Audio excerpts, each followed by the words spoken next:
My name is Elena Bumgarner, and today I'll be talking about capital punishment. I will show you the reasons why the death penalty isn't effective and how we could redirect the expenses we use for it and use them for better things. By a raise of hands, how many of you support the death penalty? There is no judgment if you do. More Americans favor than oppose the death penalty. 60% of U.S. adults favor the death penalty for people convicted of murder. Before doing my research and writing a few papers on this topic, I too believed in the death penalty. I believe that murderers should have to pay for their action, but is putting people to death the right thing to do? Doing the same things that they did and telling people it's okay? It's not the best solution.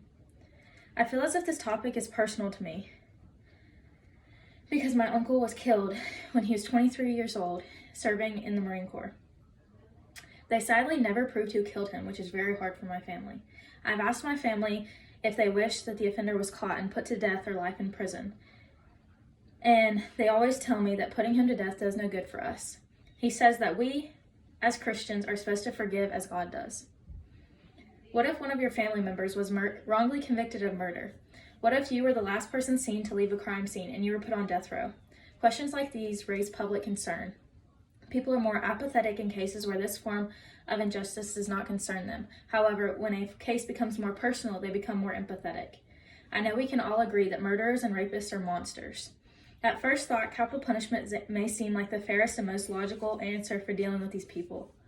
An eye for an eye, right? However, I want to persuade you that the death penalty is not the answer to punishing these people. Life in prison is more effective and more reasonable.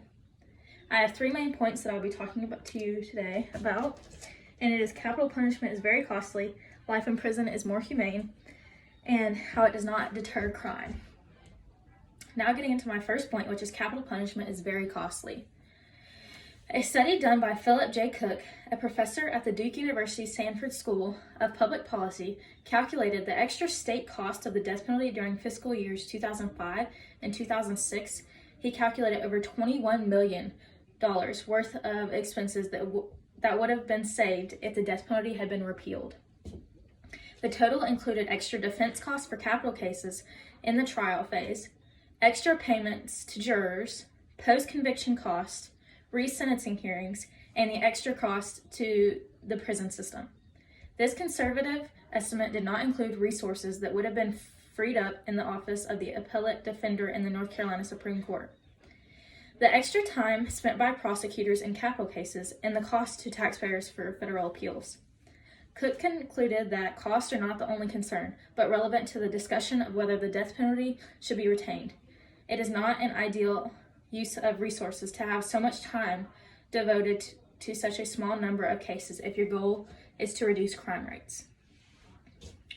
An unpublished study conducted in 1993 by the Sacramento Bee, a daily newspaper in Sacramento, along with David Erickson, a graduate student at the Goldman School of Public Policy, concluded that a typical death penalty trial was costing nearly $1.9 million, while a non-death penalty trial was costing about $630,000.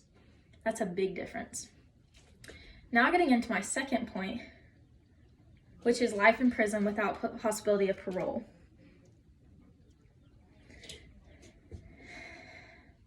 Is more humane. A sentence of life without parole means exactly what it says. Those convicted of crimes are locked away in prison until they die. However, unlike the death penalty, a sentence of life without parole allows mistakes to be corrected or new evidence to come to light. And life without parole is far less expensive, as I proved earlier. The Eighth Amendment prohibits cruel and unusual punishment, and killing someone goes under that. So I would be hypocritical and kill someone for killing another person. Not only is it hypocritical, but the way we put someone to death is unimaginable. According to the DPIC, Death Penalty Information Center, the primary means of execution in the U.S. have been hanging, electrocution, the gas chamber, firing squad, and lethal injection. The Supreme Court has never found a method of execution to be unconstitutional, though some methods have been declared unconstitutional by state courts. The predominance of lethal injection as the preferred means of execution in all states in the modern era may have put off any judgment by the court regarding other methods. George Stinney Jr. was the youngest person sentenced to death in the 20th century in the United States. He was only 14 when he was electrocuted by a chair.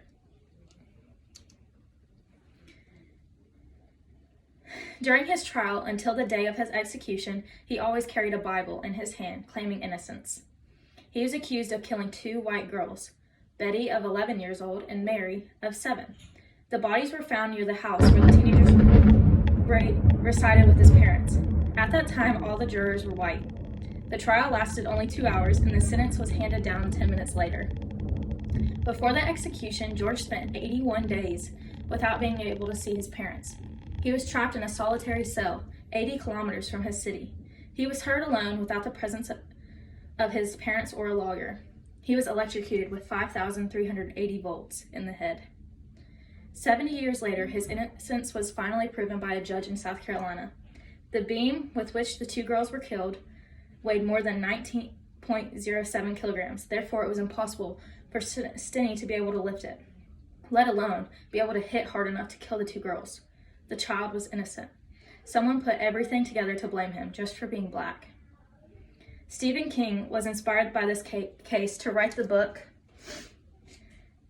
The Green Mile, which was taken to theaters in 1999. Seeing this movie was very eye-opening to me. Although it has been altered and is not all true to the story of George Stinney Jr., it is very heartbreaking to see someone being electrocuted for something that they didn't commit, and to think people go and watch this is mind-blowing. Now, my third and final point is it does not deter crime. Deterrence is probably the most commonly expressed rationale for the death penalty. The essence of the theory is that the threat of being executed in the future will be sufficient to causing a significant number of people to refrain from committing a heinous crime they had otherwise planned.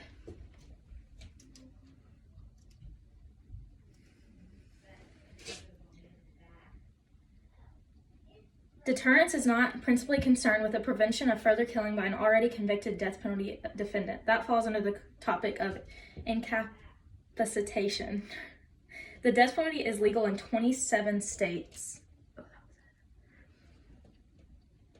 In a state-by-state analysis, the ones in green is where the death penalty is legal, and the ones in orange is where they're like delayed or on suspension. The death penalty is legal in 27 states. In a state-by-state analysis, the Times found that during the last 20 years, the homicide rate in states with the death penalty has been 48% to 101% higher than in the states without the death penalty. There are benefits to us as community members. If we abolish the death penalty, it could save you or your family member's life. We could also redirect the money we spend on the death penalty and use it to go towards the education system. Studies have shown that children who receive early education are less likely to become criminals. In conclusion, the death penalty should be abolished because there is no humane way to kill. You cannot reverse it. Abolishing the death penalty would not only put the country at par with others that uphold human rights and dignity, it will save the country a lot of money that can be used to assist the families of murder victims. There are 55 countries that are practicing the death penalty. With your help, I think we can get that number down to 0. It all starts by speaking up. Thank you.